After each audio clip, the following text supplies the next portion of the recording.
Ya, Assalamualaikum, berjumpa lagi dengan Email Tutorial. Oke ya, pada kesempatan ini saya akan membahas tentang materi statistika ya, berkaitan dengan menentukan simpangan kuartil dari data kelompok, gitu ya. Nah, datanya disajikan pada tabel tentang nilai ulangan, misalkan gitu ya. Nah, perhatikan itu ada soal. Di situ ada nilai ulangan matematika misalnya gitu ya, pada bentuk tabel distribusi frekuensi. Untuk nilai 60 sampai 64 ada 4, nilai 65 sampai 69 ada 7 orang, 70 sampai 74 ada 7, 75 sampai 79 ada 9 orang, 80 sampai 84 ada 10. Kemudian yang 85 sampai 90 itu 85 sampai 89 ya, itu ada 2, gitu ya. Nah, perhatikan bagaimana cara menentukan simpangan kuartil ya. Sebelumnya kita ingat dulu rumus simpangan kuartil ya. Itu kalau dirumuskan, saya tulis simbol SK gitu ya. Itu simpangan kuartil. Itu dirumuskan dengan setengah dikalikan X3 dikurangi X1. Nah, berarti secara tidak langsung kita harus mencari apa? Kuartil atas atau X3 dan kuartil bawah, gitu ya. Nah, perhatikan kalau kita mencari kuartil 1 ya. Kalau mencari X1 itu jumlah data ada berapa, kita cek. Jumlah data itu ada 4 tambah 8 tambah 7 tambah 9 tambah 10 tambah 2 ya. Itu totalnya ada 40 ya. Nah, berarti N-nya kita peroleh N. N-nya itu sama dengan 40 gitu ya. Nah, berarti kalau kita mencari X1 itu berarti urutan data ke berapa? Data ke 1/4 dikalikan N plus 1 ya. Berarti kan rumusnya N plus 1 ini 40 dikali 1. Atau data ke berapa ini? 1/4 dikali 41. Itu data ke 10 1/4 ya, atau 10,25. Nah, itu letak X1. Kemudian kalau mencari X3 itu berarti kan datanya terletak pada data ke 3/4 dikalikan 40 plus 1 ya. Berarti data ke berapa? 3/4 dikali 41 itu 30,75. Nah, artinya X3 itu terletak pada data ke 30,75. Nah, sekarang kita akan mencari X1 dan X3. Nah, kalau mencari X1, coba cek, kita tadi menemukan X1 itu data ke 10,25 gitu ya. Nah, berarti itu pada kelas yang keberapa? Urutan 10,25. Tadi yang kelas pertama 4 ya, kemudian kelas kedua itu 8. Berarti 10 itu terletak pada kelas yang kedua ya. Berarti terletak pada kelas yang ini, 65 sampai 69 gitu ya. Nah, berarti kita sudah menemukan posisi letak X1. Coba ingat rumus X1 apa? X1 ini misalkan saya rumuskan dengan ini ya.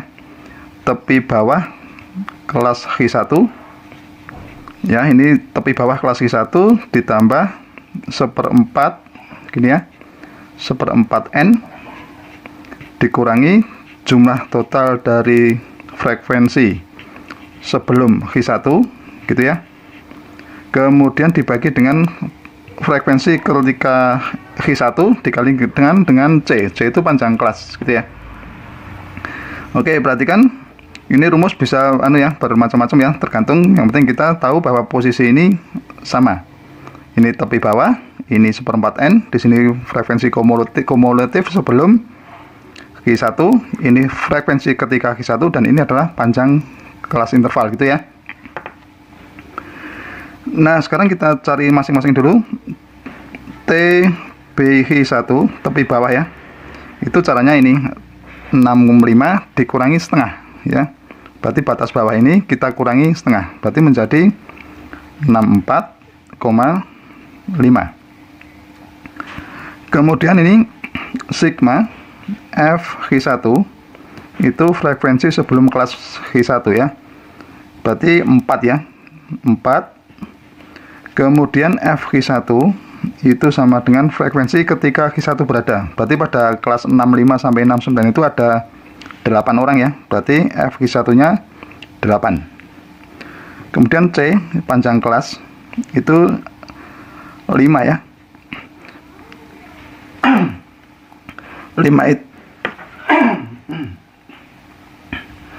5 itu bisa dicari dengan ini 60, 61, 62, 63, 64. Berarti ada 5 bilangan kan. Atau kurangi aja 65 dikurangi 60. Atau 70 dikurangi 65 gitu ya. Oke, sekarang C nya sudah ketemu 5 ya. Sekarang kita masukkan ke rumus sehingga menjadi Q1 kita peroleh gitu ya. Oke, Q1 itu sama dengan, kita masukkan aja angkanya 64,5 ditambah 1/4 kali 40, kita kurangi sigma F nya tadi 4 ya, gitu ya. Nah, kita bagi dengan FQ1 nya 8 dikalikan dengan 5. Ini 64,5 ditambah ini 1/4 kali 40 10 ya. 10 kita kurangi 6, kita bagi 8 dikalikan dengan 5. 64,5 ditambah ini 10 kurangi, maaf ini 4 ya. 10 dikurangi 4 itu 6 ya. 6/8 itu sama dengan 2/3. 2/3 dikali 5 gitu ya. 2/3 dikali 5 itu hasilnya adalah 3,75. Nah, diperoleh hasil berapa ini? 64,5 ditambah 3,75. Itu hasilnya adalah 68,25. Nah, kita sudah memperoleh Q1. Gitu ya. Nah, sekarang kita cari Q3. Oke, Q3 itu terletak pada kelas berapa? Q3 tadi kan 30,75 ya. Nah, coba kita hitung dari atas. Frekuensinya itu pertama 4, 8 sudah 12. 12 tambah 7 itu 19 ya. 19 tambah 9 28. 28 ditambah 10 38. Nah, pada saat 38 itu kan di kelas 80,84.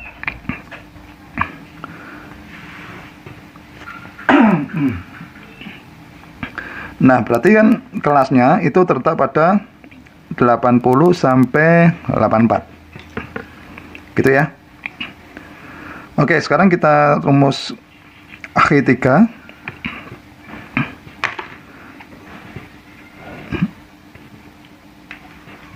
Sama rumusnya ya.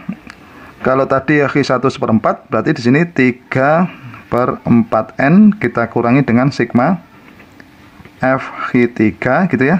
Ini FQ3 dikalikan dengan C. Berarti rumusnya sama ya.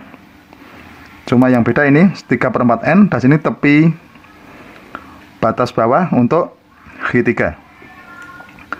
Nah, sekarang kita cari TB Q3 dulu ya. Itu berarti ini kita kurangi dengan setengah, berarti 79,5. Kemudian sigma FQ3 itu berarti kan 4 tambah 8 tambah 7 tambah 9 gitu ya. 4 tambah 8 tambah 7 ditambah 9 itu sama dengan 28. Kemudian FQ3 itu sama dengan 10 gitu ya, frekuensi pada kelas Q3. Nah, sekarang kita masukkan aja Q3 sama dengan TB Q3 itu kan 79,5 ditambah ini 3/4 dikalikan 40, kita kurangi dengan 28, kita bagi dengan 10, kemudian dikalikan C nya sama, itu 5 gitu ya. Nah, sehingga ini menjadi 79,5 ditambah ini 30 kurangi 28 dibagi 10, kita kalikan dengan 5 gitu ya. 79,5 ditambah ini kan 2/10 ya. 2/10 itu kan 1/5. 1/5 dikalikan 5, gitu ya. Ini sama dengan 1 kan. Nah, sehingga 79,5 ditambah 1 berarti 80,5. Nah, berarti kita sudah menemukan X3-nya 80,5. Oke, sekarang kita cari simpangan kuartil SK ya. Kita masukkan aja angkanya setengah dikalikan X3-nya ya. X3 itu 80,5 kita kurangi dengan 68,25 sehingga menjadi setengah. Kalau ini kita kurangkan itu menjadi 12,25 gitu ya. Setengah dikali 12,25 itu hasilnya adalah 6,125.